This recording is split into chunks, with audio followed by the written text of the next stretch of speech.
கிழவி ஊர் கிழவின்னு சொல்லுவாங்க இல்லையா, அந்த மாதிரி கேர்ள்ஸ் டீம்ல ஒரு 4 ஊர் கிழவிகள் உட்காந்துக்கிட்டு மற்றவங்களை பத்தி குறையா பேசிக்கிட்டு இருக்குது.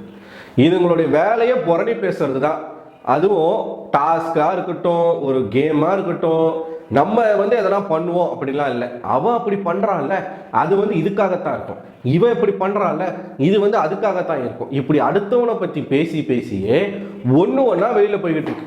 இந்த வாரத்துல டபுள் எவிக்ஷன், அந்த டபுள் எவிக்ஷனுமே பெண்கள் தான் அப்படின்னு வேற சொல்றாங்க. நமக்கு தெரியல.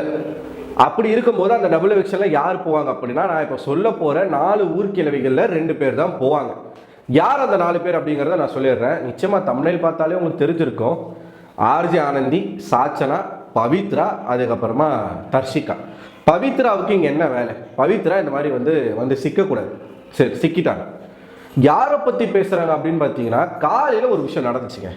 அதுல தான் ஆரம்பிக்குது. அந்த விஷயம் என்னன்னா, இந்த வீட்டுக்குள்ள இண்டிவிஜுவலா யார் கேம் ஆடுறா, டீம் கேம் யார் ஆடுறா, இது ரெண்டுமே இல்லாம யார் சும்மாவே இருக்கா அப்படிங்கிறத சொல்லணும். இப்படி சொல்லும் போது இப்ப நான் சொன்னலையா 4 பேர், அதுல இந்த 4 பேர் பேர்ல ஆனந்தி பேர் எதுலையுமே வரல. இண்டிவிஜுவல் கேம் ஆடுறாங்கன்னு வரல, இவங்க குரூப் கேம் ஆடுறாங்கன்னு வரல, இவங்க ரெண்டுமே செய்யலைன்றதுலையும் வரல. அவங்க பேரை யாருமே சொல்லலை. அதே மாதிரி சாச்சனா பேர் கூட அந்த அளவுக்கு யாருமே சொல்லலை. ஆனந்தி மட்டும்தான் சாச்சனா பேரை சொன்ன மாதிரி எனக்கு தோணுது. இண்டிவிஜுவல் கேம் அவ விளையாடுறா, அதை கலாய்க்கிற மாதிரி சொல்லிட்டாங்க. அவங்க கலாய்க்கிற மாதிரி சொல்லிட்டு வெளியில சாச்சனா கிட்ட நான் மட்டும்தான் உனக்கு சொன்ன சாச்சு அப்படின்றாங்க. சரிங்களா? அது ஒண்ணு. அடுத்து பவித்ரா பத்தியும் பெருசா யாரும் சொல்லல, தர்ஷிகா பத்தி யாரும் சொல்லல. இப்படி உங்க பேரு இந்த 3 கேட்டகரியில வரலன்றதுனால பைத்தியம் முடிச்சு போய் மற்றவங்களை பத்தி பேசிக்கிட்டு இருக்காங்க. காலையில ஏதோ ஒரு சம்பவம் நடந்திருக்கு. அந்த சம்பவத்துல ஜாக்லின் சாச்சனா கிட்ட ஏதோ பேசிட்டு இருந்திருக்காங்க போல. அப்ப ஏதோ ஒரு உதாரணம் சொல்றதுக்கு, இப்ப சாப்பாடு, இப்ப நீ சாப்பாடு விஷயத்துல ஒரு மாதிரி நீ சொல்றன்னு வச்சுக்கீங்க அப்படின்னு சாச்சனா கிட்ட சொல்லும் போது அந்த பொண்ணு அங்க என்ன சொல்லிருச்சுன்னா, சாப்பாடு தவிர்த்து வேற எதனா சொல்லுங்க, சும்மா சாப்பாடுன்னு அதே சொல்லாதீங்க அப்படின்றத சொல்லிருச்சு. ஜாக்லின் என்ன சொல்றாங்கன்னா, அப்படிலாம் சொல்ல முடியாது அப்படின்ட்டாங்க. அப்பனா நீங்க சொல்லாதீங்க, விட்டுருங்கன்னு சொல்லிட்டு சாச்சனா சொல்லிடுச்சு. இதுக்கு ஜாக்லின் என்ன சொன்னாங்கன்னா, இப்ப நீ மூஞ்சில் அடிச்ச மாதிரிலாம் பேசாத என்கிட்ட அப்படின்னு சொல்லிட்டு அந்த இடத்துல இருந்து அவங்க போயிட்டாங்க. இது ஜெஃப்ரி கிட்ட சொல்லிக்கிட்டு இருக்க அந்த பொண்ணு, இவங்க பாரு சும்மா எப்போ பார்த்தாலும் சாப்பாடை வச்சே எனக்கு உதாரணம் காட்டிட்டு இருக்காங்க அப்படின்னு சொல்லி ஜெஃப்ரி கிட்ட சொல்லும்போது, அது பொய் இல்லை, அதுதான் ரியல்னு சொல்லி ஜெஃப்ரி சொல்லிட்டான். அது உதாரணம் இல்லை, அதுதான் ரியல் அப்படின்ட்டான். ஸோ இது சாச்சனாவுக்கு ஒரு செருப்படின்றதே அந்த பொண்ணுக்கு தெரியாம மறுபடியும் ஜெஃப்ரி கிட்ட தான் பேசிக்கிட்டு இருக்கு. இது ஒன்று நடந்துச்சு. இது நடந்ததுனால இப்போ ஜாக்லின் அப்படி சொல்லிட்டாங்க அப்படின்றதுனால போயிட்டு ஆனந்தி கூட உட்காந்து ஜாக்லினை பத்தி அவங்க அப்படி பேசுறாங்க, இப்படி பேசுறாங்க, ஒரே புலம்பல். இதுதான்டா சான்ஸ்ன்னு சொல்லி ஆனந்தி என்ன பண்றாங்கன்னா, சாச்சனா மூலையை கழுவுறாங்க. என்ன கழுவுறாங்க? ஜாக்லினும் முத்துக்குமரனும் ஒரு மாதிரி சொல்லி வச்சு கேம் ஆடுறாங்க.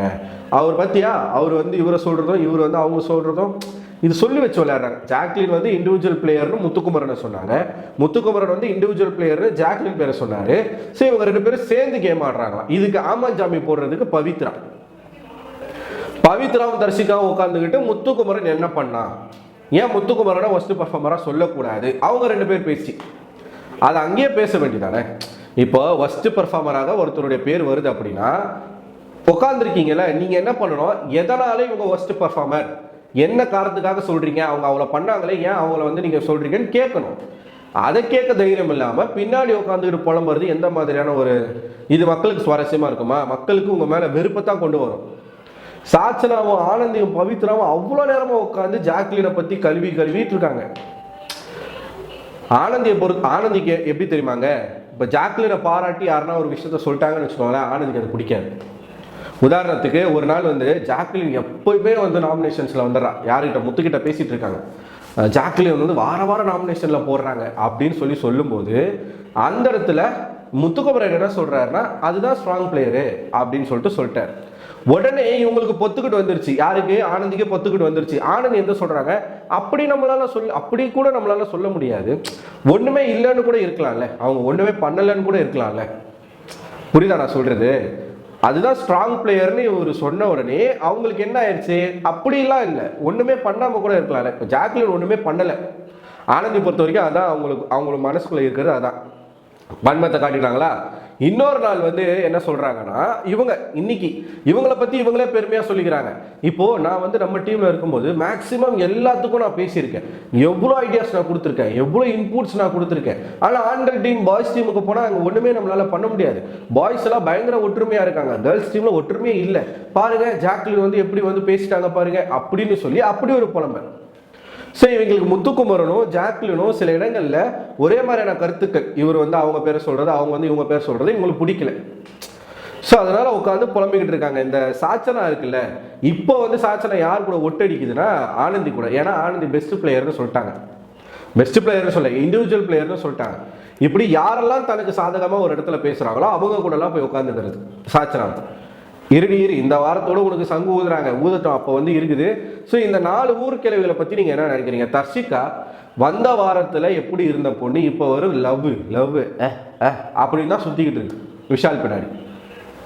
என்னை லவ் பண்ணு, எனக்கு லவ் வேணும், நான் லவ் கண்டென்ட் பண்ணணும், லவ் கண்டென்ட் பண்ணாதான் மக்களுக்கு பிடிக்கும்னு நினச்சிக்கிட்டு இருக்காங்க அந்த மேடம். இல்லை லவ் கண்டென்ட் பண்ணால் அதிகமான சம்பளம் தருவாங்கன்னு சொல்லிட்டு அந்த மாதிரி பண்ணுறாங்களான்னு தெரில. எப்படியும் நம்ம டைட்டில் வின் பண்ண போகிறது கிடையாது, நமக்கு அந்த தகுதியும் கிடையாது, மக்கள் செருப்பால் அடிச்சிருவாங்க. அதனால இருக்கிற வரைக்கும் லவ் கண்டென்ட் பண்ணிட்டு அதிகமாக பேமெண்ட் வாங்கிட்டு போயிடுவோம்னு நினச்சி பண்ணுறாங்களான்னு தெரில.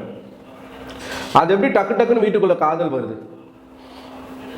இப்போ ஆல்ரெடி அன்ஷிதா அர்ணவ் இருந்தாங்க, அர்ணவ் போயிட்டாரு, இப்போ அன்ஷிதா தனியாக இருக்காங்க. இவங்களுக்கு டக்குன்னு விஷால் மேலே லவ் வருது, தர்ஷிகாவுக்கு. அருண் மேலே ஒரு ஈர்ப்பு வருது ஆனந்திக்கு. அதுக்கு முன்னாடி அருண் மேலே ஒரு ஈர்ப்பு வருது வர்ஷினிக்கு. அப்போ எவனா சிக்குவான், எவனா லவ் பண்ணலாம். சும்மா இருக்கிற பவித்ராவுக்கு ராணுவம் கூட மாமா வேலை பார்க்கறது. இந்த மாதிரி போய்கிட்டு இருக்கு. இது ஒரு ஷோ, இது உட்காந்து நம்ம பார்த்துக்கிட்டு வேற இருக்கிறோம். அப்படிதான் இருக்குது. எனக்கு சில டைம் இவங்க பேசுறதெல்லாம் பார்க்கும்போது அப்படிதான் இருக்கு.